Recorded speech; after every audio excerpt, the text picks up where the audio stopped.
The description of the Special Forces Club are accurate, as are the details of the man with the deep voice. Dear old Seamus, however, is an invention. 12th of February 1987, London, England. London's Special Forces Club is housed in a red brick Victorian building in a quiet residential street behind Harrods. As Al pressed the bell, he heard from inside, "Oh, Danny boy, the pipes are calling, from glen to glen and down the mountainside." Despite the quavering voice, the intonation was accurate and the overall effect uncommonly poignant.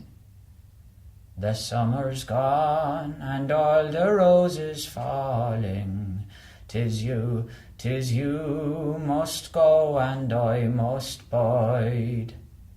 When the singing stopped, he pressed again with a little more determination, and the speakerphone came to life. "Yes. Al Hershey to meet Colonel Ross Malloch." Silence. "Hello? Who is it?" "Hershey. Al Hershey." "Hershey, is it?" "That's right. And what is it yous want?"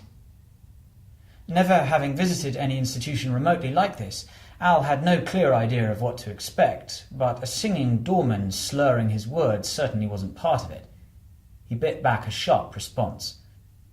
"I have a meeting with Colonel Ross Malloch." Silence. "You get that?" "Colonel Ross, is it? Sure, there's not such a person here at all." "Not Ross Malloch, Colonel Malloch." "Oh, Malloch. Why'd you not say so in the first place?"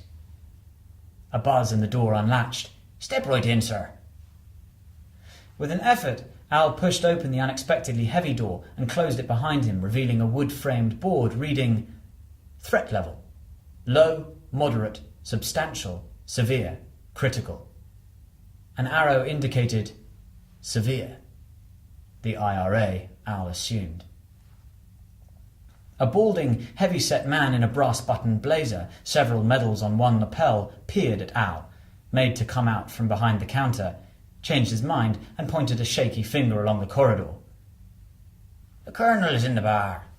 Up the stairs on the—" He hesitated, tilting his head to one side then the other. "On your right." Hesitation or not, Al figured that if this man knew nothing else, he could be relied on for directions to the bar. "Thanks." Throughout the building, the walls were filled with framed photographs of past Special Forces members, SOE, SAS, SBS, the frames black for those killed in action, silver for the others, as Al would discover.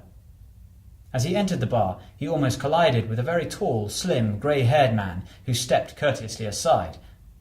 "After you." The voice was immediately striking. A deep, resonant bass, and although instantly familiar, Al couldn't fit it to a name. The spacious bar had a high, ornate plaster ceiling and net-curtained, bomb-resistant sash windows overlooking the street. At the table nearest the door sat a buxom, white-haired woman with a pearl necklace draped in 3 carefully parallel strands across her lace-trimmed blouse. She was reading a letter and was, to Al's astonishment, using a lorgnette. As he entered, she looked over the lorgnette, shrewd eyes studying him briefly before returning to her reading. Colonel Malloch, seated at a corner table, got up to meet him. He was almost 6 feet tall, well-built, trim, his tanned features highlighting the clipped white moustache, and while the welcoming smile was genuine enough, the erect bearing and hard eyes told another story. "Mr. Hershey, how do you do? You found the place, then?" "But should he come and all the flowers dying, if I am dead, as dead I well may be." Barely audible from below, the voice still caught their attention. "Ah, dear old Seamus. A bit of a figure of fun these days, but don't be deceived, Mr. Hershey. He didn't get those medals for his vocal abilities. Can I get you something?" "I'm good, thank you, sir." Good. Righto. Then follow me. We'll talk in the library. More privacy. As they made their way downstairs, Al was still puzzling over his encounter at the door to the bar. Say, the tall guy who just left the bar, could I have seen him somewhere before? Malik smiled. Do you watch Dracula films? Dracula? Then realization dawned. Christopher Lee with Special Forces? You're kidding me. Even as he spoke, Al realized that kidding people was not among Malik's accomplishments. SOE, Second War. Not something he cares to talk about. Astonished, Al wanted to ask for details to garnish his story back home, but knew that would be seen as ungentlemanly.